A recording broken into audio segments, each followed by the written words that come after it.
Mesdames et messieurs, bonsoir et bienvenue à cette nouvelle édition de Direct. Aujourd'hui, nous allons focaliser sur la tournée européenne qu'avait entamée le 5 décembre le chef de l'État, le président Abdel Fattah el-Sisi. Cette tournée européenne avait débuté au Danemark et puis en Norvège pour prendre fin en Irlande. L'objectif de cette tournée, c'était de renforcer les relations bilatérales et la coordination concernant plusieurs dossiers importants, notamment celui de l'investissement, de l'énergie renouvelable et de l'environnement.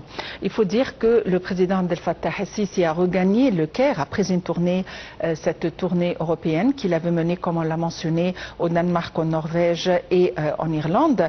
Et cette tournée avait été focalisée sur des dossiers de grande ampleur, notamment dans le domaine de l'investissement et surtout de l'hydrogène vert. Voyons les détails dans ce compte rendu.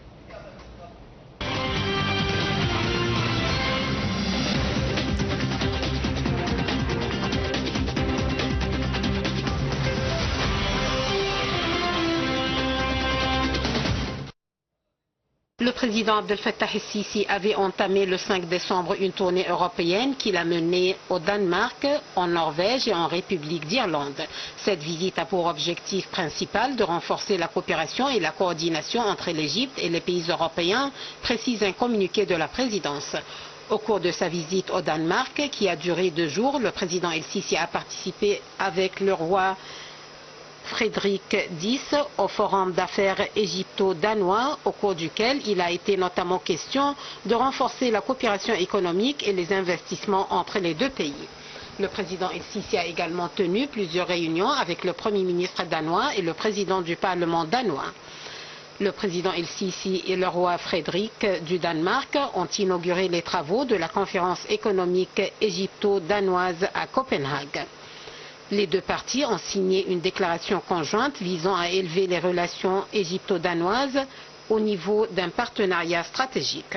À Oslo, capitale norvégienne, le président el-Sisi a rencontré le roi Harald V de Norvège. Les deux dirigeants ont discuté des moyens d'améliorer les relations bilatérales et de coordonner les positions dans les forums internationaux sur des questions d'intérêt commun, notamment en ce qui concerne le soutien à la cause palestinienne et le rétablissement de la stabilité au Moyen-Orient, ainsi que les efforts déployés par l'Égypte pour rétablir la stabilité dans la région. Plusieurs accords bilatéraux ont été signés entre des entreprises norvégiennes et le gouvernement égyptien, en vertu desquels ces entreprises vont investir en Égypte. Le président el-Sisi a achevé sa tournée européenne à Dublin, où il a rencontré le président et le premier ministre irlandais, avec lesquels il a discuté des moyens de renforcer la coopération entre les deux pays et de coordonner les positions sur les dossiers internationaux d'intérêt commun. Le président el-Sisi a souligné la nécessité de continuer à travailler pour renforcer les relations bilatérales entre l'Égypte et l'Irlande dans tous les domaines d'intérêt commun et de chercher à augmenter le volume des échanges commerciaux et des investissements entre les deux pays.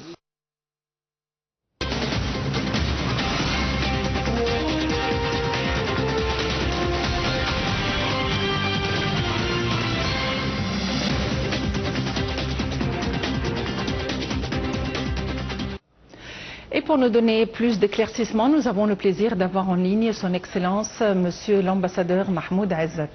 Monsieur l'ambassadeur, bonsoir et bienvenue avec nous. Bonsoir et je suis très heureux d'être avec vous, bien sûr. Le plaisir est le nôtre. Monsieur l'ambassadeur, le chef de l'État vient de rentrer suite à une tournée européenne qui avait commencé par le Danemark. Sur quoi était focalisée principalement cette tournée européenne? Bien sûr, Monsieur le Président essaie toujours de faire des tours pour soutenir l'économie d'Égypte, pour avoir beaucoup d'investissements européens pour l'Égypte et pour donner une idée claire pour les Européens en général que l'Égypte est toujours prêt de donner des choix économiques, choix de relations bilatérales beaucoup plus vastes, bien sûr. Il y avait stratégies sur lesquelles l'Égypte avait travaillé, notamment concernant l'énergie renouvelable, l'hydrogène bleu, concernant l'investissement. Dans quelle mesure, ou disons plutôt, à quoi doit-on s'attendre suite à cette visite?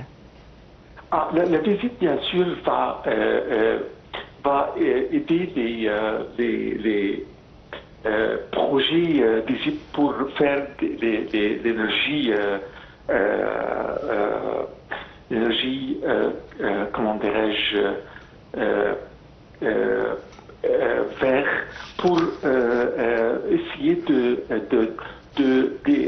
s'accomplir avec les conventions internationales concernant l'événement et aussi pour faire des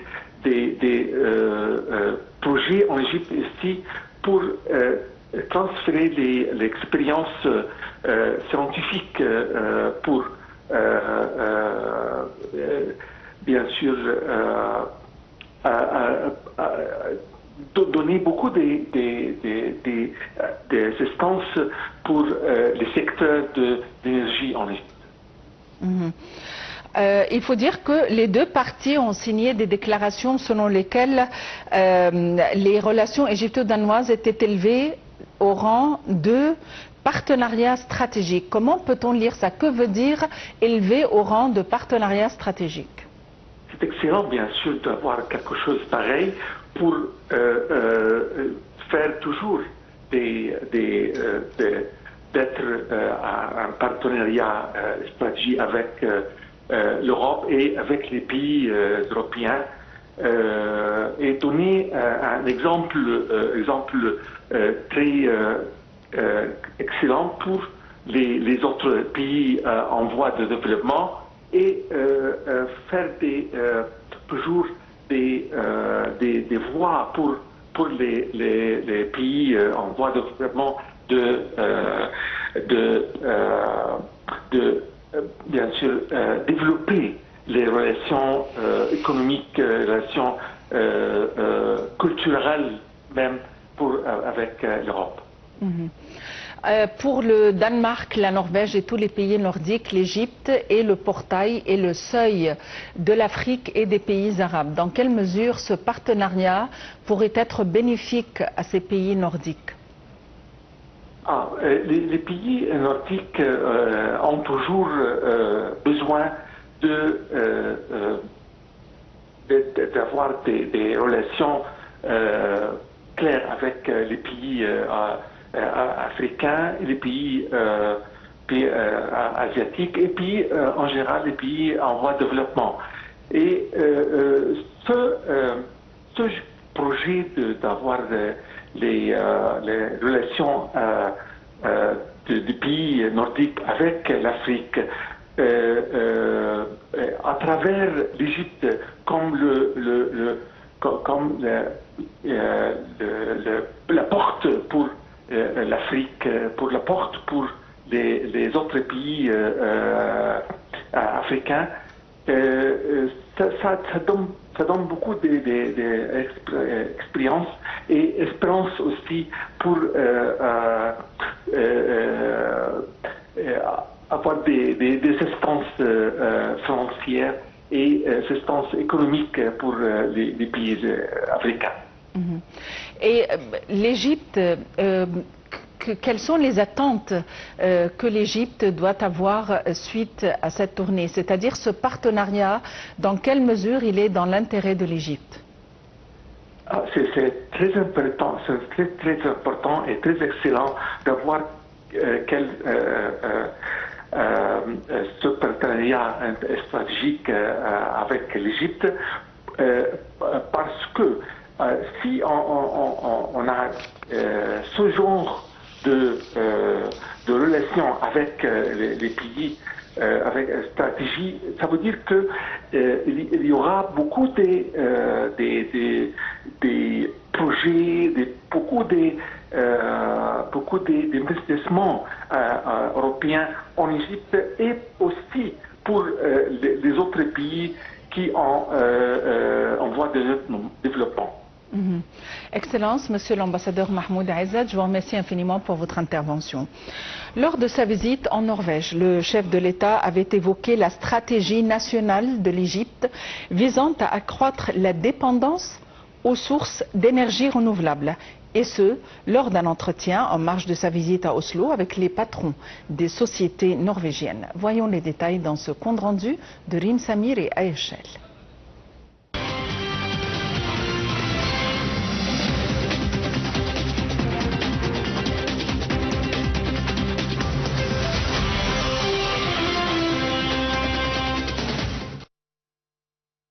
Lors de sa visite en Norvège, El-Sisi a évoqué la stratégie nationale de l'Égypte visant à accroître la dépendance aux sources d'énergie renouvelables, et ce lors d'un entretien en marge de sa visite avec des patrons de sociétés norvégiennes.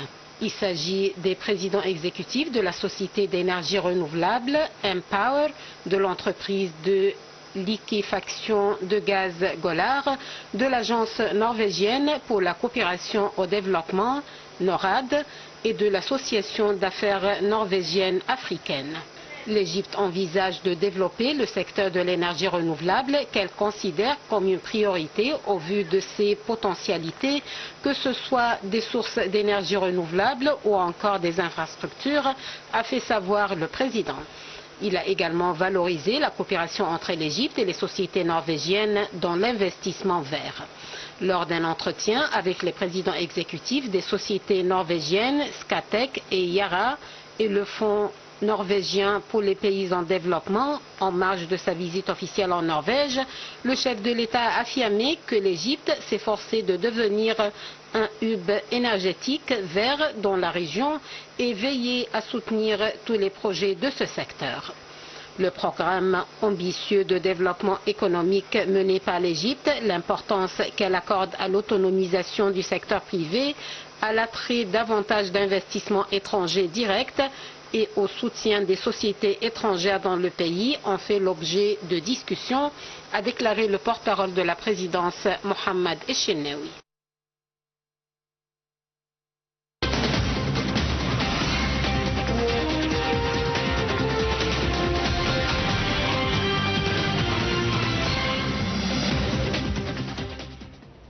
Au terme de sa visite européenne, de sa tournée européenne qui a pris fin à Dublin, le chef de l'État a tenu des entretiens avec M. Simon Harris, Premier ministre irlandais, dans le cadre de sa visite officielle du pays. Voyons les détails dans ce compte rendu.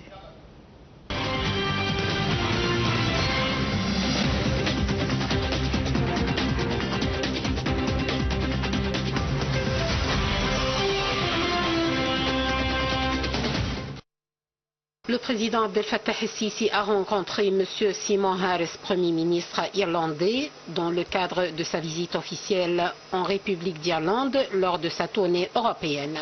Le porte-parole officiel de la présidence de la République a déclaré que le président avait signé le registre des visites historiques de dignitaires à la primature. Lors de la rencontre, les deux pays étaient désireux de renforcer leurs relations bilatérales dans divers domaines, surtout économiques.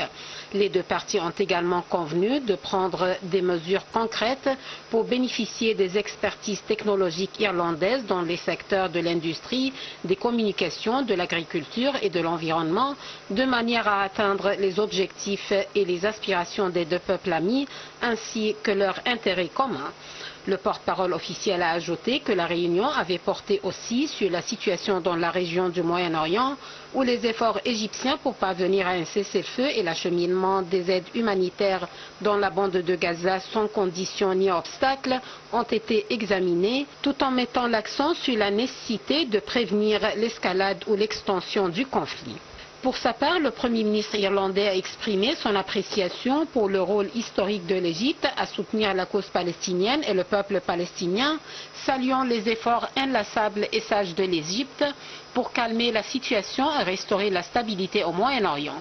Pour sa part, le président El-Sisi a salué les positions courageuses de l'Irlande en faveur de la cause palestinienne, où les deux parties ont affirmé que la reconnaissance élargie de l'État palestinien dans le cadre de la solution à deux États représente la garantie fondamentale pour parvenir à la paix, réaliser la stabilité et faire progresser les efforts de développement dans la région. À la fin de l'entretien, le président a invité le Premier ministre irlandais à participer à la cérémonie d'ouverture du Grand Musée égyptien.